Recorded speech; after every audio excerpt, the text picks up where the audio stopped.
Muchas gracias, muchas gracias. Vamos a continuar entonces con la segunda conferencia en esta noche, con una coterránea desde Bolivia, la doctora Magalí Zurita Villazón, las necesidades nutricionales en pediatría. Ella estará exponiendo para nosotros, nos estará transmitiendo y viendo esas bases sólidas para una salud óptima.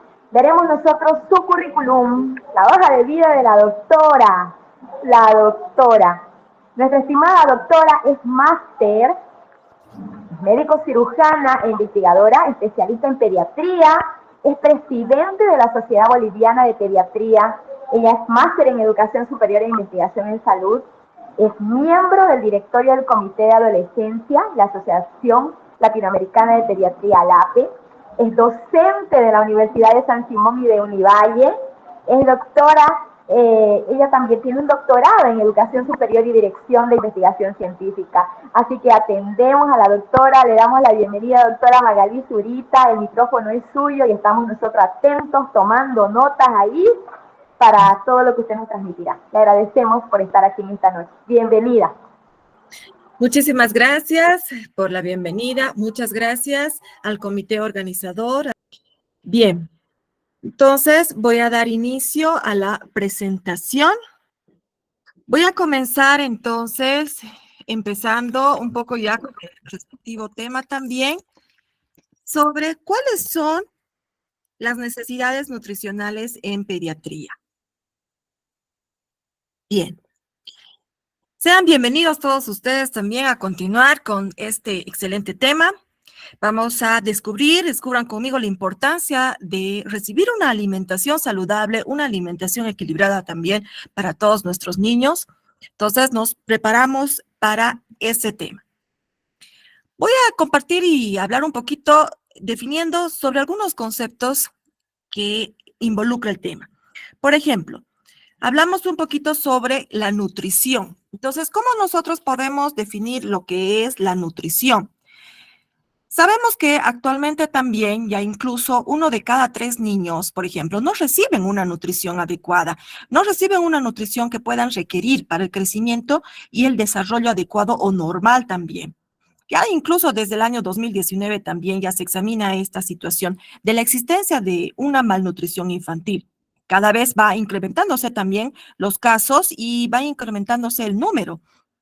Incluso se enfrentan a una triple carga de malnutrición también, a pesar de los progresos que puedan existir también.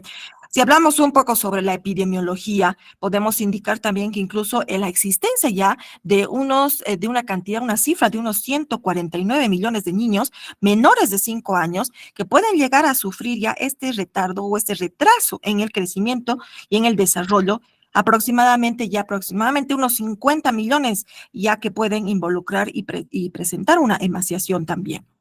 Entonces, hablando un poquito sobre esa carencia de vitaminas y minerales, incluso también que van incrementándose exhaustivamente, ya actualmente en el siglo XXI, ya la malnutrición infantil ya se entiende como incluso ya como una parte del contexto en sí actualmente. Entonces, como el crecimiento de las poblaciones urbanas, la globalización de diversos sistemas alimentarios también, que todo esto va dando lugar también a un aumento de la disponibilidad de estos alimentos ricos en calorías y pobres también en diferentes nutrientes. Entonces, si yo hablo también empezando un poco con el concepto de nutrición, ya puedo indicar que está integrada a través de un complejo de un sistema. Este complejo sistema involucra 3 elementos. ¿Cuáles son? El ambiente. El ambiente, fundamentalmente en la selección de los alimentos, en la frecuencia del consumo, en el tamaño de las porciones o de las raciones, los horarios. Si hablamos sobre la gente, hablo sobre el agua, la energía, los diversos nutrientes también. Si hablo sobre el huésped, es decir, el niño con sus diferentes características fisiológicas, entonces todos estos 3 elementos involucran lo que es la nutrición. Si hablo un poquito sobre lo que es el estado nutricional, sabemos que en condiciones normales el resultado del equilibrio entre lo consumido y lo requerido, lo cual está determinado fundamentalmente por la calidad, la cantidad de nutrientes de la dieta. Entonces, esto llega incluso a involucrar diferentes nutrientes también que el organismo puede utilizar. Esto puede estar influenciado por varios factores también. Factores, entre ellos ambientales, factores genéticos, factores culturales, fisiológicos, biológicos, económicos, diversos factores que pueden impedir también que pueda existir un óptimo o aprovechamiento de estos alimentos consumidos, causar una ingesta insuficiente o inadecuada también, o un consumo en exceso también de este tipo de nutrientes. Si hablamos un poco sobre lo que es el requerimiento nutricional, entonces, si hablo un poco sobre el requerimiento nutricional, podemos indicar, lo podemos definir como la cantidad de energía de los nutrientes necesarios para mantener no solamente la salud, sino también mantener el crecimiento y un grado apropiado de una actividad física, por ejemplo. Sabemos que, por ejemplo, en diferentes grupos etarios existen diferentes requerimientos nutricionales también. Ahora, si hablo un poco sobre cuáles son las necesidades nutricionales, entonces tienen que llegar a cubrir lo que es el crecimiento y desarrollo, que son máximas en el primer año de vida y en la pubertad. Sabemos que cualquier alteración o deficiencia que pueda afectar a esto con mayor gravedad, por ejemplo, en los prematuros.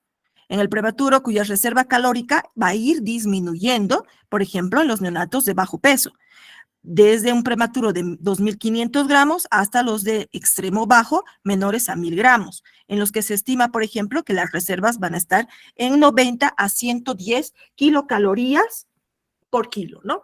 Entonces, podemos ver también en ese aspecto y diversos también, en lo cual podemos llegar a definir también que el desarrollo de cada órgano, en función también de acuerdo a la edad cronológica que puede existir. Por ejemplo, en el neonato se caracteriza porque puede existir una inmadurez de la función hepática renal, como lo hemos visto, o diferentes sistemas enzimáticos también. Entonces, el funcionamiento del tracto gastrointestinal, por ejemplo, en los neonatos y lactantes, estos tienen una capacidad también limitada para absorber ciertos nutrientes. Entonces, existe una pobre motilidad intestinal, por ejemplo. Si hablamos un poco, por ejemplo, sobre la función renal, ¿no? Entonces, en los recién nacidos, en los neonatos, se caracteriza porque existe también una inmadurez renal. Y en el lactante también, por ejemplo, que necesita mayor cantidad de consumo de agua, por ejemplo. O diversas patologías también, patologías de enfermedades metabólicas, diversas patologías, por ejemplo, la fibrosis quística o la presencia de diversas alergias también, ¿no? La alergia a proteínas de la leche de vaca, por ejemplo. Entonces, sabemos que el objetivo de la nutrición, por ejemplo, ya sea en pediatría, puede llegar a cubrir las necesidades con diversos nutrientes también. ¿Para qué? Para poder asegurar el crecimiento, facilitar el desarrollo del sistema nervioso, facilitar el desarrollo del sistema, del aparato digestivo también, para que pueda existir una adaptación metabólica, endocrina también. ¿Para qué? Para reponer los depósitos también que puedan estar disminuidos en sí. Si hablamos, por ejemplo, de las vitaminas, sabemos que las vitaminas son como unos superhéroes, ¿no? Que pueden fortalecer el sistema inmunológico y promover el crecimiento, asegurándonos también de incluir algunas vitaminas también en nuestra dieta diaria. ¿Cómo yo llego a realizar una valoración del estado nutricional, por ejemplo, ¿no? Entonces, yo puedo llegar a una valoración del estado nutricional pediátrico también a través de una anamnesis importante, a través de una exploración clínica, donde se va recolectando también toda la información necesaria sobre diversas patologías, diversos elementos crónicos agudos también, por ejemplo, antecedentes prenatales, relacionados también con la gestación, con el parto, etcétera. Entonces, puede existir diversos elementos que nos pueden dar también una valoración del estado nutricional. Sabemos que en el estado nutricional se identificará el tipo de la lactancia, la edad del destete, la introducción de diversos alimentos sólidos, la evolución de parámetros antropométricos. Para estudiar el crecimiento se comparan diversos parámetros medidos también con patrones de referencia mediante los percentiles. Sabemos que existen diversos percentiles también en diferentes curvas, ¿no? Que identifica también cómo se encuentra, cómo está la relación entre el peso y la edad, si hay una correlación entre la talla y la edad, diversos también parámetros también antropométricos que nos pueden llegar a indicar cómo se encuentra el estado nutricional del mismo paciente. Entonces, permite identificar también la referencia, indicando también el porcentaje de la población a través también de una medida efectuada. Si hablamos un poco sobre la energía en el paciente pediátrico, entonces, ¿a qué nos referimos esto? Entonces, además de que podemos llegar a corregir un grado de desnutrición, un grado de malnutrición existente, de que podamos llegar a cubrir también lo que son todas las necesidades nutricionales de acuerdo a un metabolismo basal, a una actividad física y cubrir estas necesidades para un crecimiento adecuado en el niño, entonces, la energía en el paciente pediátrico se refiere a un aporte excesivo de energía, que puede resultar, por ejemplo, en una hiperglucemia, un aumento o un incremento de depósitos de grasa, hígado graso y otro tipo de complicaciones. Entonces, un aporte deficitario también puede traducirse en diversas alteraciones, ya sea en el crecimiento y en la respuesta inmunológica también. Si hablamos un poco cuáles son las necesidades energéticas. En los niños, las necesidades energéticas pueden dividirse en 4 subgrupos. Entre ellos tenemos la termogénesis alimentaria, el crecimiento, la actividad física y el metabolismo también. Si hablamos un poco sobre lo que corresponde al metabolismo basal, sabemos que corresponde al mínimo de calorías que consume el organismo en estado de reposo y que esto permite realizar diversas funciones vitales e involuntarias. Podemos identificar y ver también ahora, como identificamos en las diapositivas, en las necesidades calóricas. Entonces, las necesidades calóricas de acuerdo a la edad y diversos factores que pueden influir también en el gasto energético. Entre estos, por ejemplo, tenemos, como lo pueden ver, el metabolismo basal, la acción dinámica específica de diversos alimentos también, el crecimiento, llevando ya sea en un diferente grupo etario, ya sea como lo ve, 2 meses, 8 meses, 4 años. Entonces, las necesidades calóricas de acuerdo al grupo etario y diversos factores que pueden influir también en estas necesidades calóricas.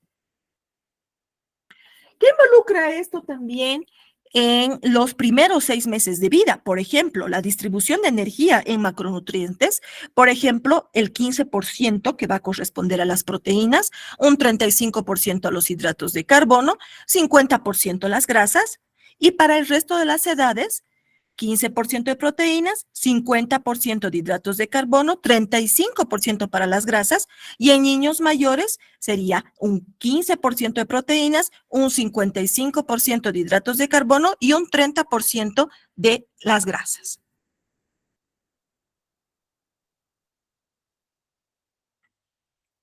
A continuación voy a hablar un poco sobre los hidratos de carbono. Entonces, ¿qué son los hidratos de carbono?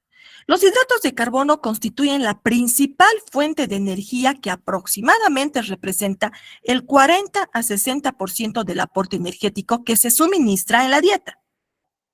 Sabemos que la glucosa es el principal metabolito utilizado, por ejemplo, en la vida fetal, sobre 7 gramos kilo peso al día, mientras que en la época ya de la lactancia aproximadamente representa unos 130 gramos por día, por ejemplo, ¿no?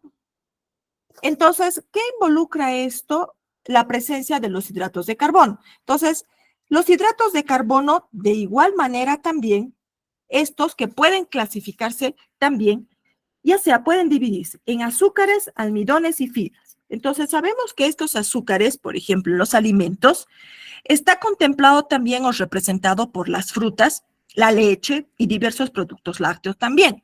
Ahora, con relación, por ejemplo, a los hidratos de carbono, ya sea el consumo, por ejemplo, ya sea de dulces, galletas, diversas tortas, pasitas, las bebidas, por ejemplo, las gaseosas. Entonces, todo esto conlleva también a que la presencia de los almidones, que se encuentran también de manera natural en diversos alimentos, ¿no?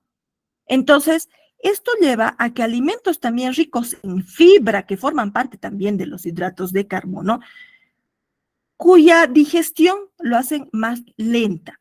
Entonces, ¿qué alimentos, por ejemplo, contienen almidón y fibra, no? El pan, el cereal, legumbres, por ejemplo, ¿no? Los frijoles, los porotos, los garbanzos, la pasta, el arroz, diversos vegetales también.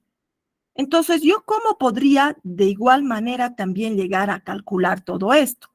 Entonces, hay algunos alimentos también que contienen solamente los carbohidratos y otros alimentos, por ejemplo, como las proteínas de animales, carne, pescado, huevo, que no tienen ningún carbohidrato. Entonces, la mayoría de estos alimentos, incluyendo también incluso las verduras, entonces nosotros podemos llegar a realizar un cálculo y a medir la porción del alimento que se debe, por ejemplo, después de cocinarlo.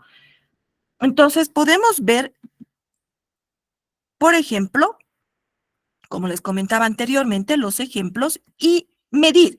Por ejemplo, aquí tenemos varias medidas, ¿no? Por ejemplo, una media taza, que equivale a unos 107 gramos de fruta en conserva, por ejemplo, una taza. Entonces, vemos diversos alimentos que conlleva también y presentan un peso y una porción también que podemos ir calculando también de acuerdo a estas porciones ya existentes también y podemos llegar a calcular los hidratos de carbono o los carbohidratos también. Entonces, ¿cómo voy a llegar a calcular? Directamente con la suma, ¿no? De estas medidas o porciones también que podemos llegar a calcular en el niño. Sabemos que el poder de los vegetales, por ejemplo, de colores brillantes, ¿no? Son ricos en antioxidantes, en fibras, son esenciales para el crecimiento y desarrollo, ¿no? Entonces, hagamos que nuestros niños se diviertan también incluso probando nuevos vegetales. Voy a hablar también de otro grupo, como lo constituyen los lípidos. Sabemos que los lípidos son una fuente concentrada de energía que proporciona ácidos grasos esenciales como lo son el ácido linolénico, el ácido linoleico. Así también como diversas vitaminas liposolubles, ¿no? Algunos lípidos complejos, por ejemplo, los fosfolípidos, los glicolípidos, por ejemplo, que poseen diversas funciones también estructurales, ya sea en las membranas celulares, en los órganos intracelulares o los sistemas enzimáticos también.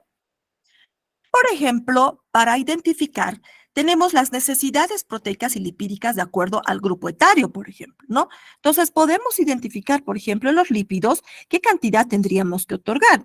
Por ejemplo, en los menores de 6 meses, un 50 a 55%, por ejemplo, con la lactancia materna. 40 a 45 cuando existe algún tipo de fórmula también.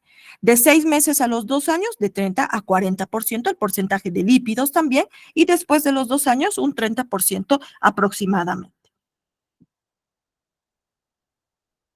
Si hablamos también sobre otro grupo, como corresponde al grupo de las proteínas, entonces debemos incluir los requerimientos necesarios para el mantenimiento y el crecimiento. Esto que involucra que debe considerarse también diferentes tipos de aminoácidos, puestos que la esencialidad de estos se condicionan también por la edad del niño, ¿no? Los recién nacidos pretérminos, por ejemplo, y los recién nacidos de término, por su inmadurez hepática y renal, necesitan también diversos, como la cisteína, la tirosina y la taurina también. Entonces, existen también otros alimentos, por ejemplo, ¿no? La carne o la leche de vaca también, que son fuentes de proteína que los podemos incorporar también a la hora de las comiditas. Entonces, existen algunos ejemplos. Y vemos, por ejemplo, acá la tabla de alimentos también de la recomendación con la proteína, ¿no? Por ejemplo, vemos en los niños equivalente a de 2 a 3 años, por ejemplo, equivalente a unas 2 onzas. Entonces, también sabemos que una onza equivale a 28,35 gramos, ¿no? Para que podamos un poco calcular. De 4 a 8 años de edad de niños, por ejemplo, equivalentes a 4 onzas. Entonces, de acuerdo al grupo etario, también podemos identificar y podemos definir cuál va a ser la cantidad y la porción de proteínas también que puede equivaler de acuerdo al grupo etario. ¿Cuáles son los alimentos ricos en proteína? Entonces, tenemos otros productos derivados, por ejemplo, los animales, como el salmón, el pescado, huevos, carne de pavo, el yogur, el queso, frijoles, los granos, ¿no? Diversos productos también de soya, lentejas, avenas, verduras como arvejas, brócoli también, que son alimentos ricos en proteína también. Entonces, podemos ver la diversidad también de diversos alimentos también que conlleva a la presencia de estas proteínas. Ahora, algo también importante que podemos involucrar también aparte, por ejemplo, hablamos sobre los fluidos, ¿no? Los fluidos también aportados que deben también suplir las necesidades de mantenimiento. Todo el cálculo de estos fluidos también, todo según el grupo etario, el tamaño corporal, el estado de hidratación, los diversos factores ambientales, la situación clínica también, al igual que debe corregirse también de manera independiente de la nutrición también las pérdidas que puedan existir, ¿no? A través de la fluidoterapia también.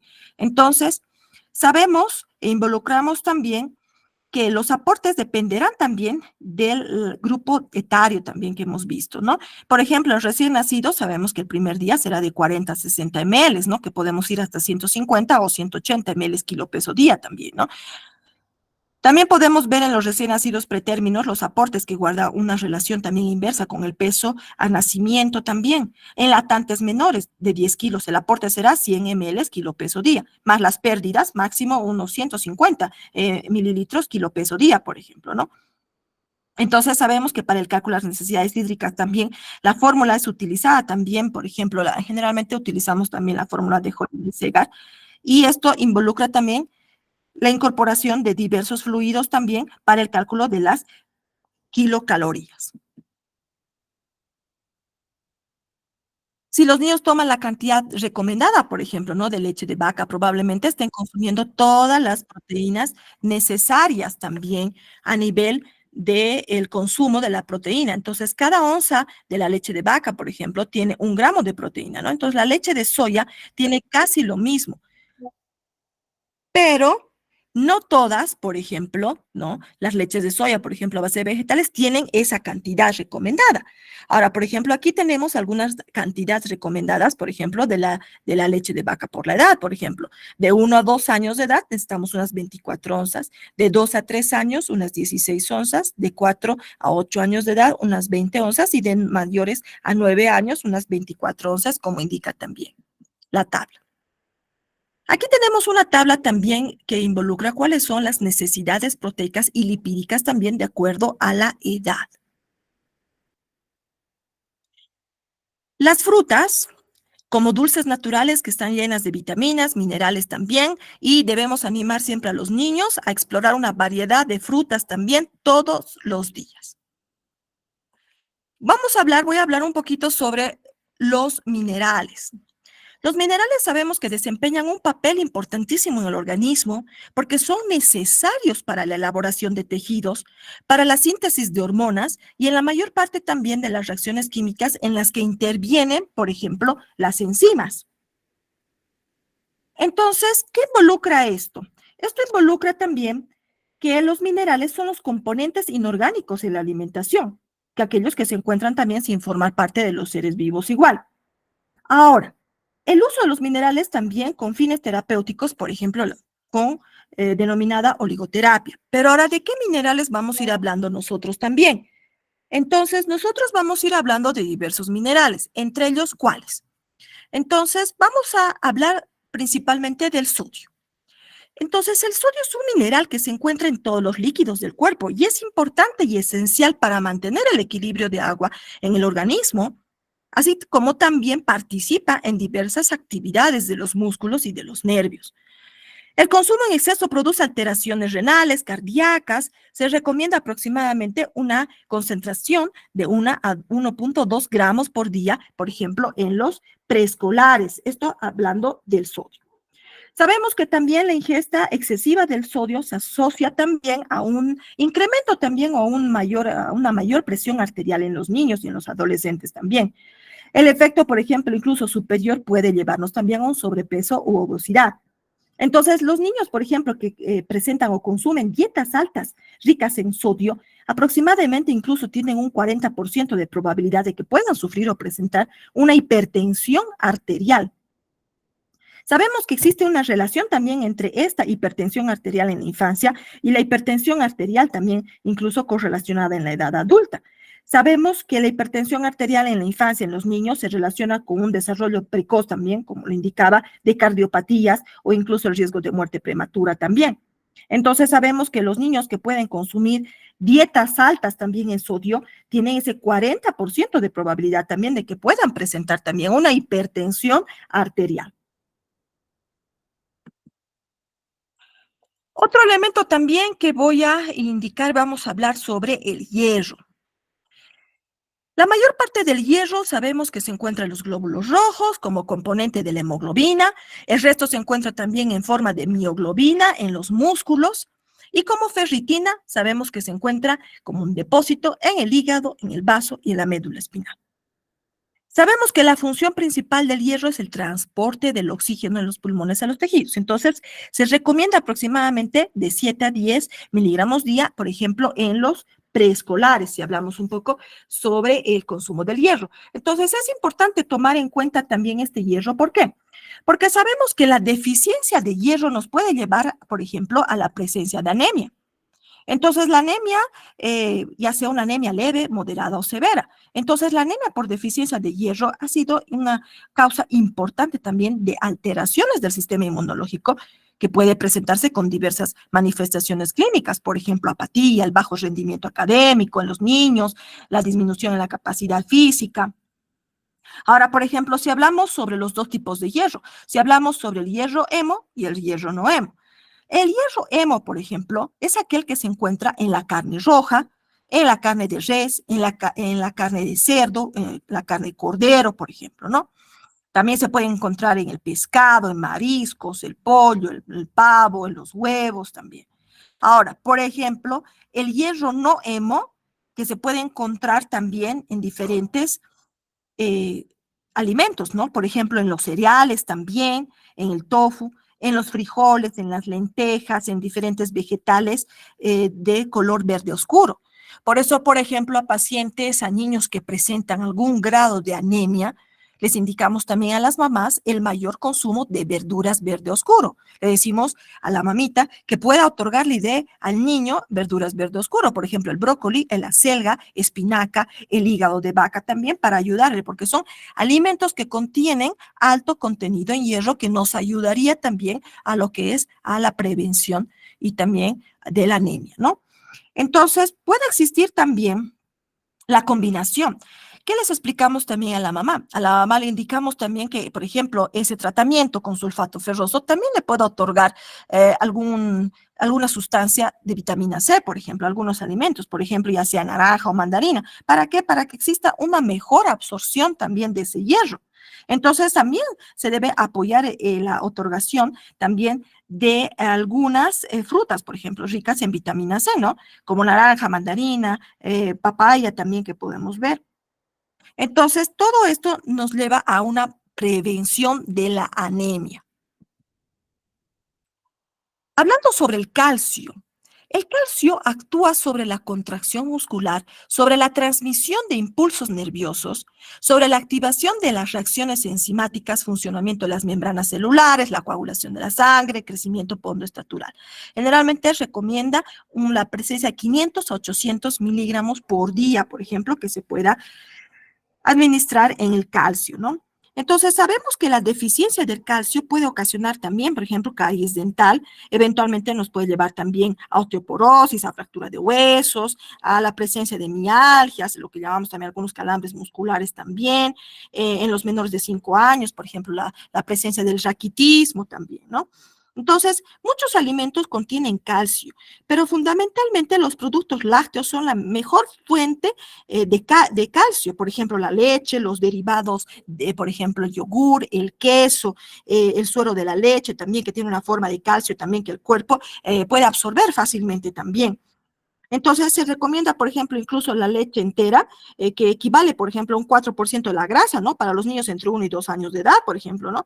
Entonces sabemos que los niños mayores de 2 años también deben tomar, ¿no? Es la leche, que puede ser una leche baja en grasa también, ¿no? Una leche desnatada también. Entonces todo esto lleva a remover la grasa que no reduciría la cantidad de calcio, por ejemplo, la presencia de algún producto de estos, ¿no? Un producto lácteo también. Si hablamos un poquito también sobre lo que es el fósforo, ¿no? Entonces, el fósforo, por ejemplo, si hablamos que es el fósforo, sabemos que es un micronutriente que pertenece también al grupo de los macrominerales, entonces, que se encuentra fundamentalmente en grandes cantidades en nuestro organismo, en el cuerpo, ¿no? Que los requieren altas dosis. Entonces, por ejemplo, con la mayor presencia de estas en las células y que llega incluso a equivaler a 1% del peso total. Sabemos que el fósforo se encuentra en grandes cantidades en el cuerpo y en el organismo que lo requiere. Entonces, más del 80% se encuentra en el sistema óseo. Su función principal es la formación y el mantenimiento de los huesos, de los dientes. Contribuye de igual manera al crecimiento y al desarrollo normal de los niños, al metabolismo energético normal. Aproximadamente se recomienda de 450 a 500 miligramos por día también. Entonces, por lo general, los niños que no suelen presentar, por ejemplo, deficiencia de fósforo, que se encuentran fácilmente en diferentes alimentos también, especialmente en los alimentos de origen animal, ¿no? Entonces, además de eso, a edad temprana también es sencillo que el organismo pueda llegar a absorber este nutriente. Entonces, puede ocurrir algún tipo de desnutrición grave y no solamente de este macromineral también, ¿no? Siendo muchos, por ejemplo, la presencia de nutrientes de la deficiencia de fósforo que puede causarnos diferentes manifestaciones clínicas. Por ejemplo, el agotamiento, el dolor muscular, óseo, la hiporexia, la falta de apetito. Y esto involucra también aumentar diferentes factores de riesgo. ¿Factores de riesgo para quién? Para el sistema inmunológico. Entonces, todo esto puede llegar a generar incluso lo que es la debilidad, la deformación de los huesos, lo que a su vez esto conlleva también a una disminución del crecimiento y desarrollo también de nuestros niños. Hablamos un poquito también sobre lo que significa el zinc. Entonces, si hablamos sobre el zinc, sabemos que el zinc está asociado con una variedad de enzimas corporales, celulares, que están involucradas también en el metabolismo energético, en la síntesis de proteína, que es importante para el crecimiento y desarrollo, además también para una respuesta inmune, la actividad de estos fotorreceptores, por ejemplo, en la retina, y que forma parte también de la proteína salival. El zinc con un requerimiento aproximadamente de 3 a 5 miligramos por día. Sabemos que se deposita también en nuestro organismo a nivel sanguíneo, se deposita, por ejemplo, a nivel del sistema óseo también. Entonces, ¿dónde podemos ir encontrando? ¿Cuáles son las fuentes de alimento también que podemos encontrar, por ejemplo, el zinc? El zinc lo podemos encontrar también en las carnes, en la carne de res, en la carne de cerdo, de cordero, que tiene una gran cantidad de zinc, así como también lo tiene el pescado, ¿no? La carne de pollo también contiene gran cantidad de zinc también. Entonces, otro tipo de alimentos también que pueden presentar unas buenas fuentes de zinc también, como lo son, por ejemplo, los granos, ¿no? Las nueces, las legumbres, la levadura, las frutas, verduras también, ¿no? Entonces, el zinc en los alimentos vegetales no está tan disponible, ¿no? En el consumo humano también. Pero, sin embargo, el zinc en la mayoría, por ejemplo, de suplementos vitamínicos, minerales también, ¿no? Que se encuentra también. Hemos hablado del gluconato, el sulfato también, de zinc o el acetato de zinc también, ¿no? Que se puede otorgar. Entonces, sabemos que la deficiencia, por ejemplo, de este zinc puede involucrar también algún tipo de infecciones frecuentes, puede involucrar también, por ejemplo, a llevarnos a un hipogonadismo, a una alopecia, la pérdida del cabello, la hiporexia, problemas a nivel del gusto también o del olfato también, o también a un crecimiento lento y también algunas alteraciones también que pueden existir a nivel de la piel, ¿por qué no decirlo también? Ahora, si hablamos un poco sobre lo que son las vitaminas, ¿no? Sabemos que las vitaminas son nutrientes indispensables para el buen funcionamiento también del organismo. Entonces, ¿qué involucra eso? Que pueda requerirse en pequeñas cantidades también. Entonces, las vitaminas participan también en diversos procesos, procesos enzimáticos, procesos hormonales. Entonces, la deficiencia de estas vitaminas también nos puede llevar a ocasionar trastornos metabólicos también, ¿no? O también nos puede llevar como a diferentes reguladores del mismo. Entonces, las vitaminas como nutrientes indispensables también para este buen funcionamiento, sabemos que las vitaminas pueden clasificarse también en vitaminas liposolubles y también en vitaminas hidrosolubles. Entre las vitaminas, por ejemplo, liposolubles, tenemos la vitamina A, D y K, por ejemplo, ¿no? Y las vitaminas hidrosolubles, que tenemos diversas vitaminas también, pero estas vitaminas hidrosolubles se las llama así también, ¿por qué? Porque no se pueden llegar a almacenar en el cuerpo, ¿no? Estas son vitaminas, las vitaminas hidrosolubles son aquellas que se van eliminando, por ejemplo, en la orina, ¿no? Ahora, excepto, por ejemplo, tenemos la vitamina B12 también, ¿no? Que es aquella que se almacena también a nivel del hígado, ¿no? Las vitaminas liposolubles, la vitamina A, D, E, K, por ejemplo, son vitaminas que se llegan a almacenar en el hígado, se llegan a almacenar en el tejido graso, se llegan a almacenar también en los músculos, ¿no? Entonces, voy a describir a continuación algunas vitaminas también. Por ejemplo, tenemos la vitamina A.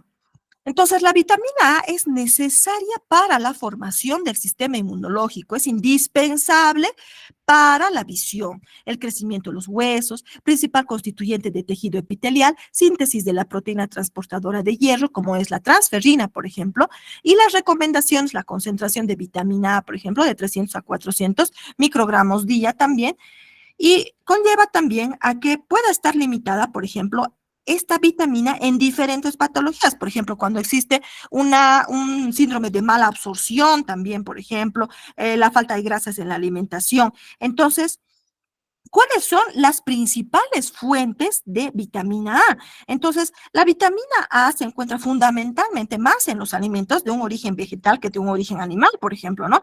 Entonces, los alimentos, por ejemplo, de vitamina A que se puedan presentar en niveles altos de vitamina A, por ejemplo, en el hígado de res, en algunos tipos también de pescado, en los huevos, en productos lácteos, por ejemplo, la leche fortificada, en el queso, en diversos cereales, también cereales que pueden estar fortificados también en el desayuno, en las frutas y verduras, por ejemplo, de color naranja, color amarillo, por ejemplo, las zanahorias, la papa, diferentes mangos, frutas como el melón también, el brócoli, la espinaca y diversas también vegetales verde oscuro que también puede estar presente esta vitamina A, ¿no? Entonces, sabemos que la deficiencia también de esta vitamina A nos puede llevar a diversas patologías también. En diversas patologías, por ejemplo, tenemos como la ceguera nocturna, por ejemplo, ¿no? O nos puede llevar a un daño irreversible en la córnea, por ejemplo, ¿no? En la xeroftalmia también. Entonces, puede ocasionarnos también este déficit de la vitamina a la presencia de una hiperkeratosis, una piel seca, una piel escamosa también. La vitamina B6. Entonces, la vitamina B6 es una de las vitaminas esenciales en el metabolismo de los aminoácidos y de los ácidos grasos. La deficiencia aislada, por ejemplo, no es muy frecuente, generalmente ocurre en la asociación con la deficiencia de la vitamina B12. Se recomienda aproximadamente una concentración de 0.5 a 0.6 miligramos por día. Entonces, sabemos que el papel es importante de la vitamina C en el crecimiento, por ejemplo, de las células, ¿no? Ahora, la deficiencia, por ejemplo, nos puede llevar a una pérdida ponderal, a lesiones cutáneas, a dermatitis seborreica, a la inflamación, que puede existir alguna alteración en la lengua, la presencia de anemia, neuropatías también, apatía, depresión, las convulsiones, la presencia de mialgias, náuseas, vómitos, también nos puede llevar la deficiencia de esta vitamina C. B6. La vitamina B6 sabemos que es una vitamina hidrosoluble también, ¿no? Entonces, por ejemplo, la falta de esta vitamina B6, digamos, en el cuerpo no es muy común, pero puede presentarse también, por ejemplo, cuando existe alguna alteración, alguna disfunción renal también, alguna alteración hepática, también nos puede llevar a eso. Entonces, la vitamina B6 también, ¿a qué contribuye en el cuerpo? ¿No? A producir esos anticuerpos necesarios. ¿Para qué? Para aumentar, incrementar nuestro sistema inmunológico. Y esto nos ayuda a prevenir diferentes infecciones también, a mantener la función neurológica normal. Por ejemplo, en la producción de la hemoglobina que transporta, ¿no? El oxígeno a los glóbulos rojos también. Entonces, la deficiencia de vitamina B6 nos puede llevar también a un cuadro de una anemia también, ¿no? Entonces, nos sirve también al cuerpo para descomponer, por ejemplo, las proteínas, ¿no? Entonces, cuanto mayor sea el consumo de proteínas, mayor también será la cantidad de vitamina B6, por ejemplo, que necesitemos, ¿no? Ahora, ¿cuáles son los alimentos que pueden contener, por ejemplo, esta vitamina B6? Entre estos tenemos, por ejemplo, tenemos el atún, tenemos las legumbres, también tenemos los frijoles, la carne de res, de cerdo, las nueces, las carnes también de aves, que también nos pueden llevar y pueden presentar también lo que son los granos, también los garbanzos, también se encuentran también la vitamina B6 en este tipo de alimentos también, ¿no? Ahora, por ejemplo, si existe una dosis alta, por ejemplo, de vitamina B6 también, ¿no? Entonces esto puede dificultar también, por ejemplo, la coordinación en el movimiento, puede existir una contracción, unos calambres, entumecimiento, cambios sensoriales también, ¿no? Entonces, la deficiencia, por ejemplo, de esta vitamina B6 nos puede llevar a confusión, irritabilidad, depresión, glositis, algún tipo de neuropatía periférica también. Si hablamos un poco sobre lo que es la vitamina B12, ¿no? Necesaria para la maduración de los glóbulos rojos, que es importante para el crecimiento, para el desarrollo, para el sistema nervioso, indispensable para la médula espinal, actúa como una coenzima de varias reacciones enzimáticas también. Entonces, se recomienda aproximadamente una concentración de 0,9 a 1,2 microgramos por día, ¿no? De vitamina B12. Entonces, la deficiencia de esta vitamina, por ejemplo, nos puede llevar a la anemia perniciosa, a una atrofia de la musculatura gástrica, nos puede llevar a diversas presencias de temblores, por ejemplo, involuntarios, a una hiporexia, a la pérdida de peso, a diferentes alteraciones en la lengua también, o alteraciones también del sistema nervioso central, ¿no? Entonces, ¿cuáles son los alimentos que contienen vitamina B12, por ejemplo, ¿no? Entonces, alimentos, por ejemplo, el pescado, las carnes, el huevo, leche, otros productos lácteos también, las almejas, las ostras, el hígado de res también que tiene alta fuente de vitamina B12, algunos cereales también que nos pueden llevar. Y hay también algunos alimentos también que están también fortificados, ¿no? Con la vitamina B12, por ejemplo, ¿no? Entonces, vemos un poco y hablaremos sobre lo que es la vitamina C. La vitamina C como antioxidante participa fundamentalmente en la formación del tejido conectivo normal, ¿no? La matriz ósea, la formación de los huesos, la curación de heridas, interviene en la síntesis de algunos corticoides, actúa como un agente reductor también y favorece también la absorción del hierro, como comentábamos anteriormente también, ¿no? Entonces, ¿cuál es la concentración? De unos 15 a 25 miligramos por día también, ¿no? De esta vitamina. Entonces, ¿dónde los vamos a encontrar? Tenemos también en las frutas, en las verduras que tiene altas fuentes de vitamina C también, ¿no? Los cítricos, ¿no? La naranja, mandarina, pomelo, toronja también, algunos alimentos, por ejemplo, ¿no? Entonces, frutas también como el kiwi, también tiene alto contenido en vitamina C, ¿no? De igual manera, el brócoli, verduras verde oscuro también, que tiene alto contenido en vitamina C. También existen algunos alimentos también que pueden estar incluso también fortificados también con lo que es la vitamina C, ¿no? Tenemos una tabla también aquí que identifica, ¿no? Las diferentes etapas de la vida, de acuerdo al grupo etario también, y tenemos un límite máximo, ¿no? Recomendado también del niño de 1 a 3 años de edad, por ejemplo, ¿no? 400 miligramos, el niño de 4 a 8 años de edad, por ejemplo, 650 miligramos, de 9 a 13 años, 1200 miligramos. Entonces tenemos también el requerimiento de vitamina C de acuerdo al grupo etario. Si hablamos un poco sobre lo que es el ácido fólico, ¿no? Que es indispensable para el sistema nervioso, la médula espinal, porque también incide en la formación, en el crecimiento y desarrollo también, favorece también la regeneración de las células, participa en diferentes fenómenos de crecimiento, desarrollo, en la hematopoiesis, las dosis recomendadas, por ejemplo, ¿no? De vitamina de ácido fólico es de 200 microgramos por día, ¿no? Por ejemplo. Entonces, nosotros lo que debemos hacer también es, como dice, ¿no? La frase, jugar con la comida. O sea, la hora de comida puede ser un momento de diversión, de aprendizaje para nuestros niños. Involucrémoslo en la preparación de platos, ¿no? Que sean coloridos, que sean nutritivos para ellos. El desayuno energético, ¿no? El desayuno es un punto clave también para ellos. Entonces, un desayuno equilibrado, por ejemplo, que los pueda llenar de energía. Entonces, incorporar lo que son los cereales integrales, lácteos, frutas también. ¿Para qué? Para llevar un desayuno saludable. Un almuerzo creativo también, ¿no? Entonces, un almuerzo creativo, por ejemplo, la oportunidad para incluir la variedad de alimentos ricos en nutrientes, agreguemos también lo que son las verduras, las proteínas magras, los cereales integrales también para ellos. Una merienda balanceada también, una merienda equilibrada que proporcione también un impulso de energía para la tarde también, ¿no? Entonces, optar por las frutas frescas, frutos secos, lácteos, bajos en grasa también.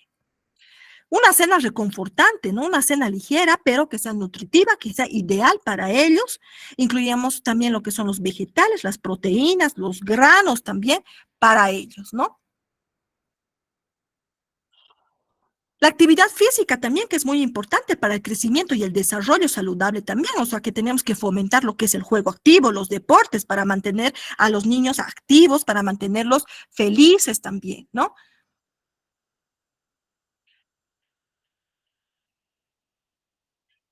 Celebrar logros, ¿qué significa? Recompensar a estos niños por con elogios, puede ser con abrazos, en lugar de un consumo de la comida chatarra, por ejemplo, ¿no? Entonces, llegar a fomentar lo que es una relación positiva con la comida, ¿no? Por ejemplo, de acuerdo al grupo etario, ¿no? De 7 a 8 meses. ¿Qué involucra esto, por ejemplo? De los niños de 7 a 8 meses, el consumo de verduras, ¿no? Apio, zapallo, zanahoria, chocha, la cebolita cocida, por ejemplo, ¿no? Las frutas, las manzanas, plátano, papaya, durazno, pera, lentejas, soya, haba, ¿no?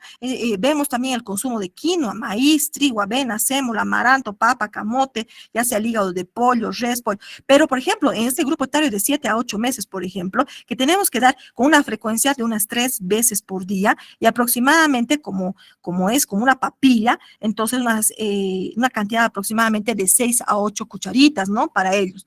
Ahora cambia, por ejemplo, un poco la alimentación también de 9 a 12 meses, ¿no? Ya las verduras se van a hacer un poco ya diferentes, ya podemos incorporar en ellos, por ejemplo, que son las calabazas, la zanahoria, espinaca, selga, cebolla, zapallo, la remolacha, vainitas, nabo, ¿no? De frutas ya tenemos, por ejemplo, la sandía, manzana, plátano, papaya, pera, melón en ellos, ¿no? La ciruela ya podemos comenzar también con los cítricos, la naranja, mandarina, los frutos rojos, ¿no? Entonces ya la frecuencia también en ellos cambia, ¿no? Porque va a ser una frecuencia, por ejemplo, de unas 4 veces al día, unas 8 a 10 cucharitas también, ¿no?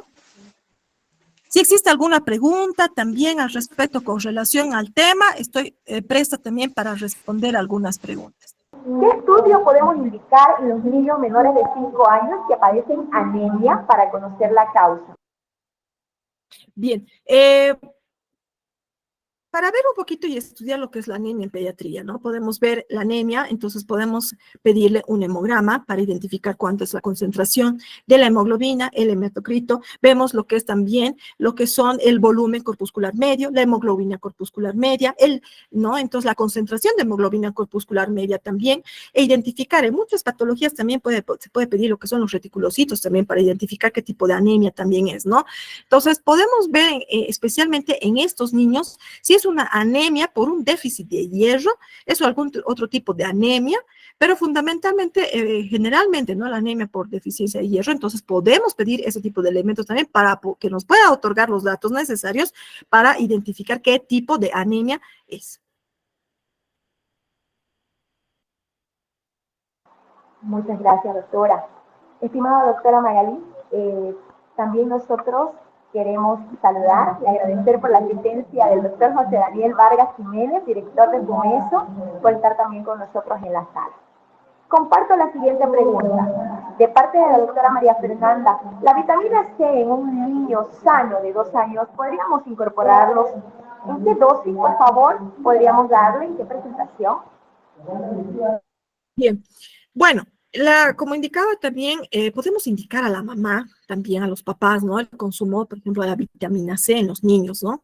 La otorgación ya sea de cítricos, naranja, mandarina, el melón, toronja, kiwi, ¿no? Que tienen alto contenido de vitamina C. Ahora, si lo queremos dar, por ejemplo, la vitamina C en gotas, por ejemplo, ¿no? Podemos otorgar una gota por kilo peso también que se puede dar, ¿no? Por ejemplo, ya vemos de acuerdo al grupo etario también, ¿no? Generalmente ya recomendamos, ¿no? Un niño, por ejemplo, que ya llegue con un pesito ya de unos 20 kilos, entonces ya podemos ver con unas 20 gotas, pero diarias, solamente una sola vez al día, ¿no? Generalmente, ya que podemos indicar la dosis de vitamina C, ¿no? En estos niños. Muchas gracias, doctora Magalí. Queremos preguntar a los participantes si alguno tiene alguna consulta para hacerle a la doctora. Puede levantar la mano, activar su audio, o si quiere expresarlo también a través del chat, puede hacerlo.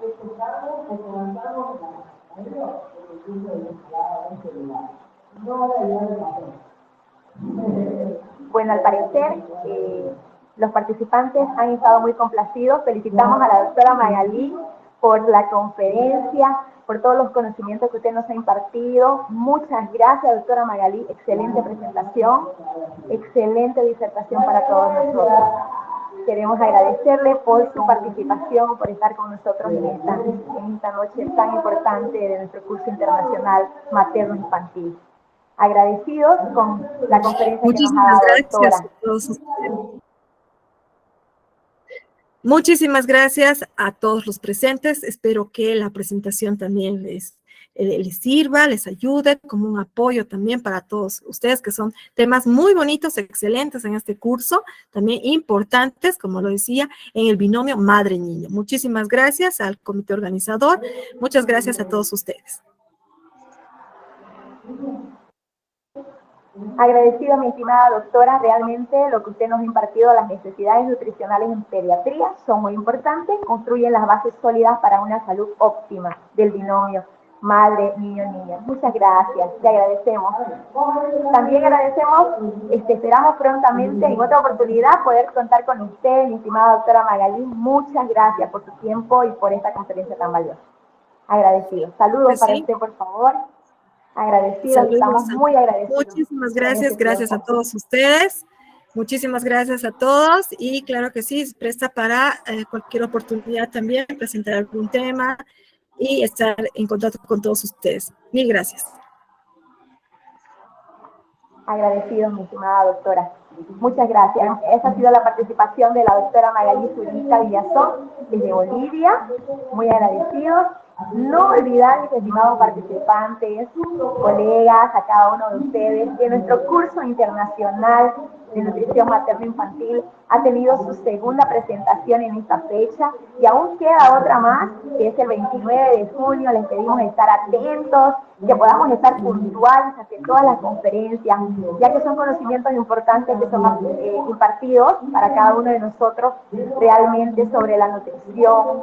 Hemos visto temas de nutrición en embarazada, hemos visto temas correspondientes a alimentación y nutrición en el niño menor de 5 años, con un abordaje actual, nutrición en lactancia materna, actualización de alimentación, entre muchas temáticas que van a ser desarrolladas. Les avisamos a ustedes para que sepan que nuestros cursos están siendo grabados y cada sesión será entregada al final con un material complementario digital. Agradecemos a todos los participantes por haber estado en esta noche con nosotros. No deje de conectarse la siguiente semana, el siguiente curso, por favor, el 29 de junio. Y agradecemos a todos los participantes.